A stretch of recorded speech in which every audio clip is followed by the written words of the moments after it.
Hoy vamos a estar viendo 1, 2, 3, 4 videos recientes de Ready Cuentos.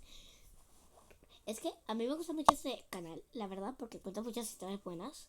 Me las paso viéndolos. También veo otro que se llama Army Chica. Es súper bueno, se los recomiendo estos dos. Pues entonces, vamos a ver. Este fue hace una hora, es el más reciente. Después, el resto fueron hace 7 horas. Y después de ahí, el resto son hace días. Entonces, vamos a ver la mayoría. El resto se los dejo para la segunda parte.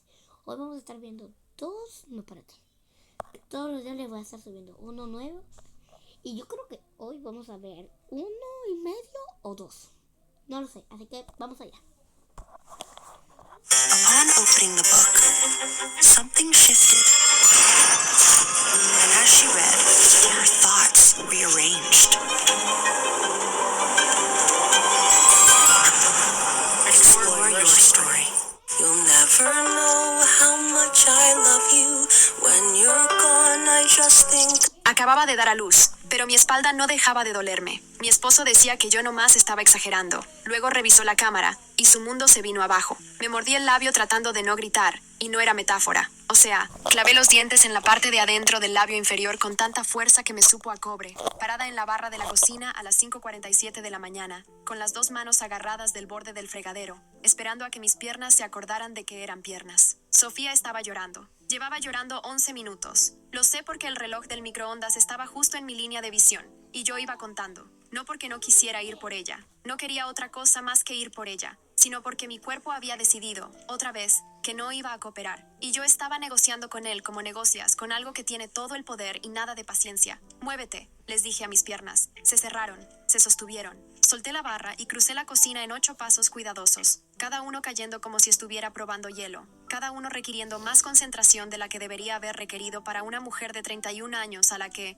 hace 14 días, la enfermera de alta le dijo: tómalo con calma, pero ya deberías ir regresando a la normalidad pronto. Normal. Cargué a mi hija, me la pegué al pecho. Me mecí como te meces con un recién nacido, ese vaivén instintivo de lado a lado que no cuesta nada cuando estás sana, y que lo cuesta todo cuando tu espalda baja es una columna de fuego, desde el coxis hasta los omóplatos. No hice ningún sonido. En 14 días había aprendido a no hacer ningún sonido. Me llamo Isabel Reyes Santos. Tengo 31 años. Tuve un bebé hace 2 semanas, y, en algún lugar de nuestro cuarto, mi esposo Marco estaba durmiéndose a través de esto, como se dormía a través de casi todo, como siempre se había dormido a través de casi todo, solo que ahora dormirse a través de las cosas pesaba distinto. Ahora significaba algo que antes no significaba. Me quedé de pie en la cocina a las 5:47 a.m., con mi hija contra mi pecho, las piernas temblando y sangre por dentro del labio, y pensé: no puedo seguir haciendo esto sola. Lo que no sabía era que no tendría que hacerlo. La cámara de la sala iba a decir todo lo que yo no podía. Déjenme regresar un poco.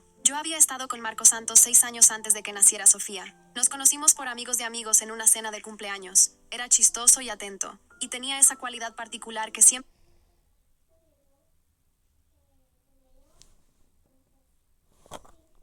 Espérame un segundo. Traído en un hombre, la capacidad de poner atención. Se acordaba de cosas, notaba cosas. En nuestra tercera cita me preguntó por mi mamá, que había estado enferma, y yo solo lo había mencionado una vez, y él no lo había olvidado. Y pensé: este es el tipo de persona con la que construyes una vida. Durante años tuve razón. Él era ingeniero estructural, disciplinado, metódico, el tipo de hombre que pensaba en términos de carga y soporte, que veía un problema, identificaba el punto de falla y trabajaba desde ahí. Era útil en su trabajo, y en lo personal, a veces un poco difícil, porque la misma cualidad que lo hacía bueno en lo suyo también lo hacía, de vez en cuando, resistente a las cosas que no se podían medir, sentimientos, dolor, esas categorías de experiencia que no producen datos. Yo era maestra de biología en preparatoria. Por naturaleza y por formación, yo era alguien que creía en la evidencia. Creímos que eso nos hacía compatibles. 2 personas que respetaban el mundo observable. Lo que no entendí hasta que fue demasiado tarde fue que, para Marco, observable significaba algo muy estrecho. Significaba lo que él podía ver con sus propios ojos, en tiempo real,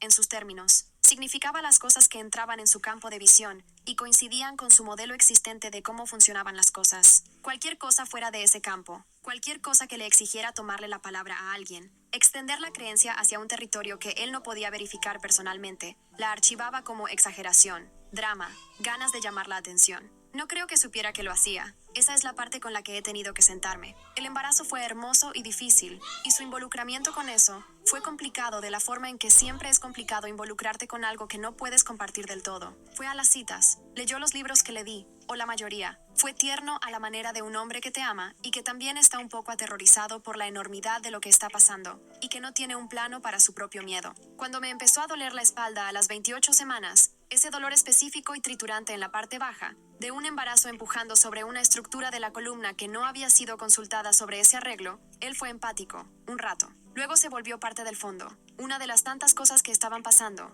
que eran normales y esperadas, y no requerían atención sostenida. A todas las embarazadas les duele la espalda, dijo una vez. Cuando le pedí que cargara el súper, no estaba equivocado. También no estaba poniendo suficiente atención. Sofía nació un jueves a las 3:22 am, después de 19 horas de trabajo de parto que terminaron en una emergencia. No lo voy a detallar aquí, excepto para decir que no fue sencillo y no fue lo que planeamos. La doctora que lo manejó, Lola Verónica Ang, especialista en medicina materno-fetal, con 8 años en nuestro hospital, me dijo después que mi recuperación tenía que ser cuidadosa y vigilada, y que no dudara en regresar si algo se sentía mal. Debía haberla escuchado con más cuidado. Debía haberme escuchado a mí. Día 3. Le dije a Marco que mi espalda estaba peor, no mejor, peor. Un peor que se sentía distinto al dolor del embarazo. Más agudo, más localizado, centrado en un punto específico de la zona lumbar, que podía presionar con 2 dedos, y me hacía jadear. Él estaba haciendo café. A todas les pasa, dijo. No se volteó. Ya no hagas drama. Me quedé parada en la puerta de nuestra cocina sosteniendo a nuestra hija de 3 días, y vi la parte de atrás de su cabeza. Me mordí el labio.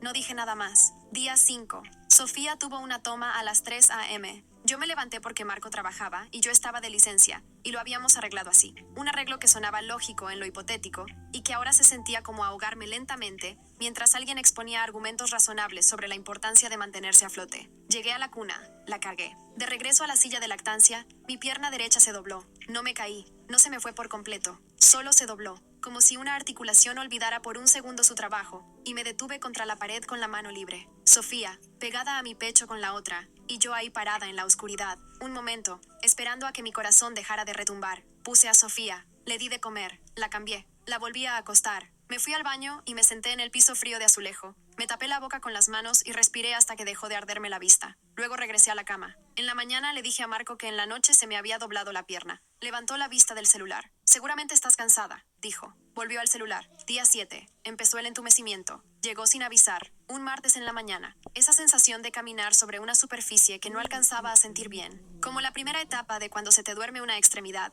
excepto que no se quitaba al moverme. Me quedé parada en la barra de la cocina 8 minutos, esperando a que se resolviera. Y en su mayor parte, se resolvió, o lo suficiente como para funcionar. Lo suficiente como para cargar a Sofía durante su mañana. Lo suficiente como para decirme que no era nada. No le dije a Marco. Había hecho las cuentas en silencio durante 7 días. Cada vez que decía que algo andaba mal, él tenía una respuesta lista, o despectiva o ligeramente molesta, como si la rebelión de mi cuerpo fuera una imposición personal. En 7 días aprendí que decirle me costaba algo y no producía nada, y empecé a guardar la energía que habría gastado en decirle para dirigirla a la tarea de sobrevivir cada día. Esto es algo que ahora entiendo, con ayuda de una muy buena terapeuta, como una respuesta a que no te crean. Dejas de reportar, no porque deje de ser cierto, sino porque aprendiste que reportarlo es peor que el silencio. Día 9. ¿Estás bien OA? Estás asustando a la bebé. Eso fue lo que dijo cuando pasó junto a mí llorando en la sala. OA, overacting. Una expresión filipina para decir que estás exagerando, actuando para causar efecto. Lo dijo como quien dice algo que ya ha dicho antes, con la facilidad de un hombre que ya catalogó una situación y no necesita volver a mirarla. Me fui al baño. Abrí la llave para que no me escuchara. Día 11. Llamé a mi mamá. Mi mamá, Elena Reyes, enfermera jubilada, 41 años de experiencia clínica. La mujer que me sostuvo la mano durante 19 horas de trabajo de parto porque Marco había salido a tomar aire en el momento relevante. Escuchó todo lo que le dije. Hizo preguntas específicas como ex profesional de la salud, ubicación, carácter del dolor, patrón de irradiación, síntomas asociados. Cuando describí el entumecimiento, se quedó callada. Isabel, dijo, necesito que vayas al doctor. Marco cree que estoy exagerando. Otro silencio. Isabel, necesito que vayas al doctor independientemente de lo que piense Marco. El entumecimiento en los pies no es una recuperación posparto normal. ¿Me entiendes? Voy a intentar, dije. No intentes. Ve, colgué. Miré el techo. y pensé en ir al doctor y regresar a casa, y el suspiro de Marco cuando le dijera lo que encontraron, y la frase que diría. Esa inflexión particular de, te dije que no tenías nada, que de algún modo convertiría la visita en confirmación de que yo, en efecto, era dramática. Esperé 2 días más. Día 13. Me resbalé del sillón al piso, no lento, no por accidente, no de un modo que pudiera malinterpretarse. Simplemente mis piernas dejaron de sostenerme, y me fui al suelo, y el dolor pegó en la base de mi columna con una precisión que me dejó sin aire por completo. Me quedé sentada en el piso con la mano plana en la espalda baja, y Sofía en su Moisés a 2 pies haciendo esos sonidos pequeños que significan que ya casi me va a necesitar, y yo ahí sentada, evaluando mis opciones y encontrándolas limitadas. Marco estaba en el sillón, ahí mismo. Amor, dije. Mi voz salió más chiquita de lo que quería. Me duele muchísimo. Por favor, no volteó la cabeza del todo. Me miró de reojo. Ese ángulo que no requiere interrumpir lo que estás haciendo. El que comunica que lo que tú haces es más importante que lo que te están pidiendo. No más quieres atención, dijo. Otra vez estás con eso. Asentí. Me quedé sentada en el piso frío con la mano en la espalda y las lágrimas bajándome en silencio por la cara. Y no dije nada más porque ya no me quedaba nada que pareciera valer el costo de decirlo. Sofía, que se siente gatear hacia tu recién nacida porque tus piernas no te sostienen. Se siente como el final de algo, no dramáticamente, no con ninguna clase de final anunciado. Se siente como el cierre silencioso de una puerta dentro de ti, la parte que todavía estaba intentando, todavía estirándose hacia la versión de esto donde la persona a tu lado te ve y responde. Esa parte simplemente, por fin, se queda quieta. Llegué a Sofía, la levanté. Tararé entre los dientes apretados para que no escuchara el sonido que quería salir. El sonido que se había ido juntando durante 13 días de que no me creyeran. Ella se calmó. Me senté en el piso con la espalda recargada en el Moisés, mi hija en brazos, el ventilador zumbando en la esquina, y respiré. Y me dije que mañana llamaría a la doctora Ang, y haría una cita sin importar lo que pensara Marco, y sin importar lo que dijera cuando regresara. Le daría la descripción de todo lo que había estado pasando y dejaría que ella decidiera qué era. Mañana. Esta noche me quedé en el piso con mi bebé, con los ojos cerrados, respirando. No sabía que Marco no podía dormir. No sabía que había abierto su laptop. No sabía que había encontrado la cámara. Yo había instalado una cámara de CCTV en la sala 4 meses antes de que naciera Sofía. Una cámara interior Reolink, 1080p, activada por movimiento, guardando 30 días de grabación en un disco duro local. La instalé porque había leído sobre la importancia de la seguridad en casa con un bebé nuevo. No había pensado en ella desde entonces. Se me había olvidado que estaba ahí. Marco también se había olvidado. Hasta esa noche, cuando no pudo dormir, abrió su laptop y empezó a dar clic en el metraje buscando, no sé qué, algo que ver, una distracción. Encontró un martes, 3 días antes. El día después de que me dijo que otra vez estaba con eso. El video tenía sello de tiempo. Me vio quedarme ahí un segundo y luego me vio empezar a gatear. Me vio gatear hasta la cobijita de nuestra hija porque mis piernas dejaron de funcionar. Y ella estaba llorando y yo era su mamá. Y no había nadie más. Me vio besarle la frente. Me vio tararear. Y esa es la parte que después me diría que le abrió algo por dentro que no sabía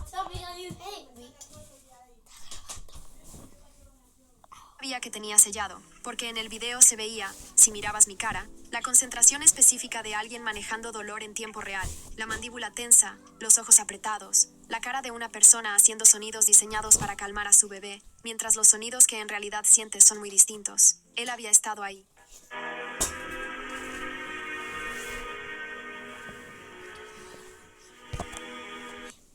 Cara de una persona haciendo sonidos diseñados para calmar a su bebé, mientras los sonidos que en realidad sientes son muy distintos. Él había estado ahí, a 3 metros. Me había dicho que yo solo quería atención. No lo escuché entrar. Tenía los ojos cerrados. Sofía tibia y acurrucada contra mi pecho. El ventilador zumbando. Ese silencio particular de las 3 a.m. en una casa que ya está tan quieta como va a estar. Yo estaba respirando a través de una oleada lenta de dolor, espalda baja, irradiando. De ese que sube, llega al punto alto, y baja si te queda tibia, cuidadosa. Temblaba un poco, como tiemblan las manos cuando pertenecen a alguien que no está del todo en control de sí mismo. Abrí los ojos. Marco estaba en el piso junto a mí. Yo había visto llorar a Marco 2 veces en 6 años. Una vez en el funeral de su papá, contenido y respirado. Una vez al final de una película en la que jura que no estaba llorando. Nunca le había visto la cara hacer lo que estaba haciendo ahorita. La cara de un hombre que ha visto algo que lo reacomodó, que ya pasó al otro lado de un entendimiento que no puede desentender, y todavía no sabe qué hacer consigo mismo ahí. Ojos rojos, mejillas mojadas, esa cualidad deshecha de alguien a quien le pusieron enfrente la evidencia de que estaba equivocado, de una forma que le causó a alguien que ama algo real. Amor. Se le quebró la voz en la primera sílaba, se aclaró la garganta. Lo intentó otra vez. ¿De verdad te duele tanto? Lo miré. Estaba tan cansada. ¿Todo lo que dijiste era verdad? ¿Todo? Pensé en la sangre que me saqué mordiéndome el labio. Pensé en el piso del baño a las 3 a.m. con la llave abierta. Pensé en ¿estás bien OA? Y ya no hagas drama. Y no más quieres atención. Y 13 días cargando un cuerpo que se estaba cayendo mientras la persona que se suponía que era mi pareja lo archivaba como show. No estoy fingiendo, dije. Tú nomás no quisiste creerme. Me jaló hacia él. No con cuidado. No con la ternura administrada de alguien actuando una disculpa. Me jaló como jalas a alguien cuando entiendes algo terrible de ti mismo. Y lo único disponible es la cercanía, la presencia, el hecho físico de estar al lado de la persona a la que fallaste. Sofía estaba entre los dos. El ventilador zumbaba. La casa estaba en un silencio que no había tenido en 13 días. No el silencio de alguien aguantando sola, sino el silencio de dos personas por fin en el mismo lugar. Lloré en su hombro, no de tristeza, o no solo de tristeza, sino de ese agotamiento específico, hasta los huesos, de alguien que ha estado diciendo la verdad 2 semanas y al fin le creyeron. Estaba tan cansada de tener que ser creída. A la mañana siguiente, Marco me llevó él mismo al hospital. Llamó a la clínica de la doctora Ang a las 7 a.m. y explicó los síntomas: el dolor lumbar, la irradiación, el entumecimiento en los pies, la dificultad para pararme. La enfermera que tomó la llamada le dijo que fuéramos de inmediato y que dijera que era urgente. Lo dijo y lo era. La doctora Verónica Ang, medicina materno-fetal, 8 años en nuestro hospital, y ese tipo de doctora que transmite urgencia sin alarmarte, revisó mis síntomas y ordenó una resonancia en la misma hora. La resonancia la interpretó un radiólogo, el doctor James Obamseli, certificado, 15 años en diagnóstico por imagen, que le dio sus hallazgos preliminares a la doctora Ang mientras todavía estábamos ahí. Hernia de disco L4-L5 con compresión nerviosa. La doctora Ang se sentó frente a nosotros en su consultorio y nos lo explicó de manera clara y medida, como alguien que quiere que entiendas exactamente lo que ha estado pasando y que también quiere que entiendas que es manejable ahora que se está atendiendo. La hernia probablemente ocurrió durante el trabajo de parto. Se había agravado de forma importante por 14 días de actividad física. Levantar, cargar, agacharte, el esfuerzo corporal completo de cuidar a un recién nacido, sin diagnóstico ni manejo adecuado. La compresión nerviosa era la fuente del entumecimiento. El dolor irradiado era el dolor irradiado. Esto es real, dijo la doctora Ang. Lo dijo simple, con el tono de una doctora enunciando un hecho, sin mirar a Marco. Es una lesión documentada y requiere tratamiento. Me miró a mí. Lamento que hayas esperado tanto en venir. Yo también, dije. Marco no dijo nada. Se sentó a mi lado en el consultorio de la doctora Ang con las manos sobre las rodillas y la mandíbula apretada de esa manera específica de un hombre que está conteniendo algo que dirá después, en privado, cuando no haya una doctora en el cuarto para atestiguarlo. Nos refirió con la doctora Rita Castillo, fisioterapeuta en medicina física y rehabilitación, 12 años de práctica especializada en complicaciones de columna posparto. La doctora Ang escribió el nombre en una tarjeta de referencia y me la entregó a mí directamente. Quiero que la veas esta semana, dijo. Yo hago la cita hoy, dijo Marco. Fue lo primero que dijo en 40 minutos. El consultorio de la doctora Rita Castillo tenía plantas. Lo noté al entrar, porque yo noto las plantas como notas esas cosas pequeñas y hospitalarias que te dicen algo de una persona. Ella preguntaba de forma directa y escuchaba de forma completa,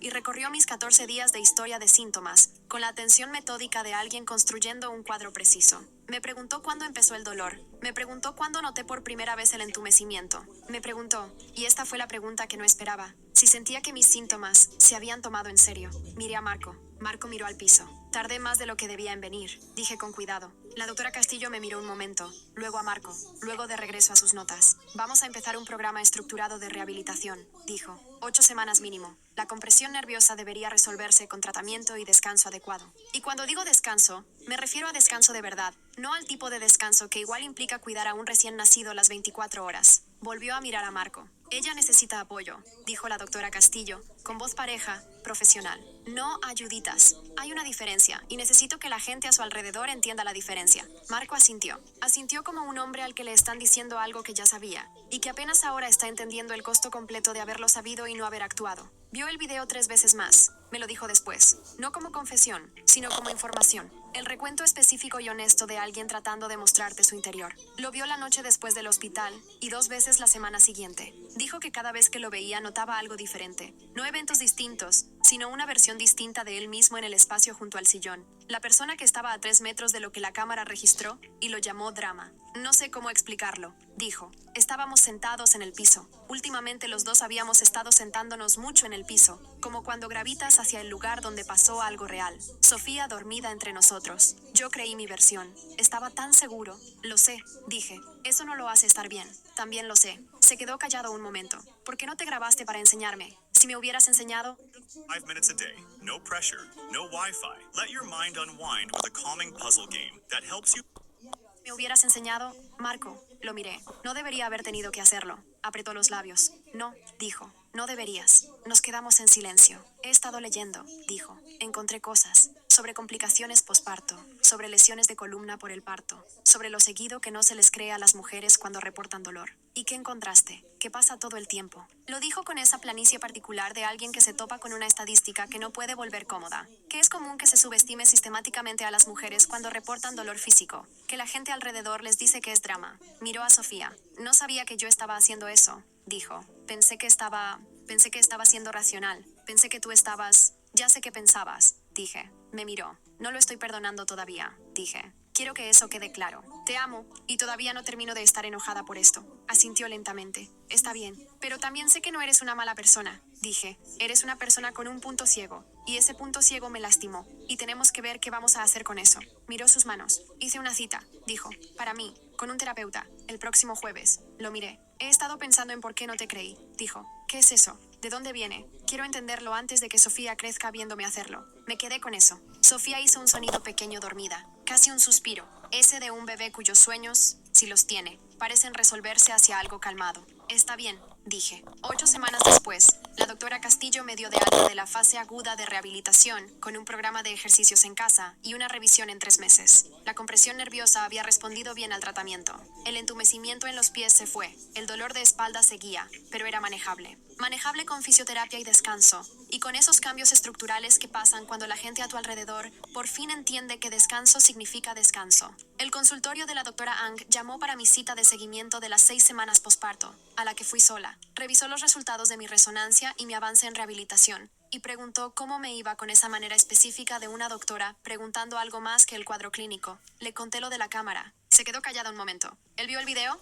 Sí, dije. Y está en terapia. Estamos en terapia de pareja. Es un proceso, asintió. ¿Y tú? Dijo. ¿Tú estás en terapia? Empecé la semana pasada. Hice una pausa. Mi mamá ha estado aquí. Ha ayudado con Sofía. Bien, juntó las manos. Quiero decirte algo y quiero decirlo con claridad, dijo. Me miró directo. Lo que viviste, el rechazo, el patrón de que no te creyeran, no es poca cosa. Tiene un nombre en la literatura clínica. Tiene efectos documentados. Lo que cargaste durante esos 14 días, y lo que aparentemente llevabas cargando desde antes de formas más sutiles, es real, y merece atención. Igual que la hernia merecía atención. La miré. No dejes que la cámara sea lo único que se trate, dijo. Manejé de regreso a casa. Marco estaba en la cocina. Sofía estaba en el brincolín sobre la barra. Su posición favorita del momento. Verlo cocinar con esa seriedad de ojos abiertos de un bebé catalogando el mundo. Él le hablaba, narrándole lo que hacía. Como narras para un bebé que no entiende nada y entiende todo. Como practicas ser el papá de alguien mostrándole quién eres. Levantó la vista cuando entré. ¿Cómo te fue?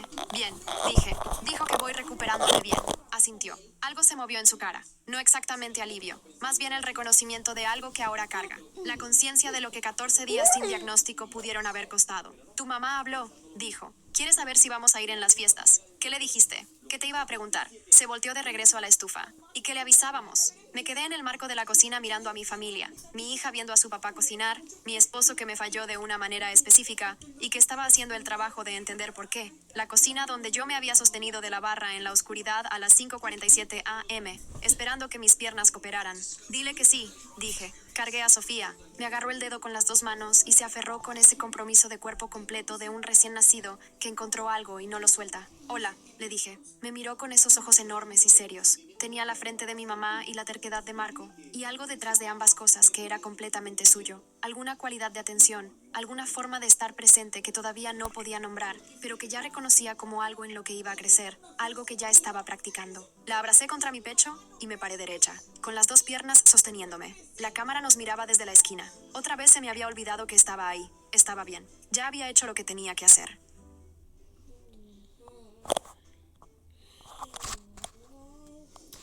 Y eso fue todo por hoy. Gracias por ver. Bye, los amo. ¡Mua!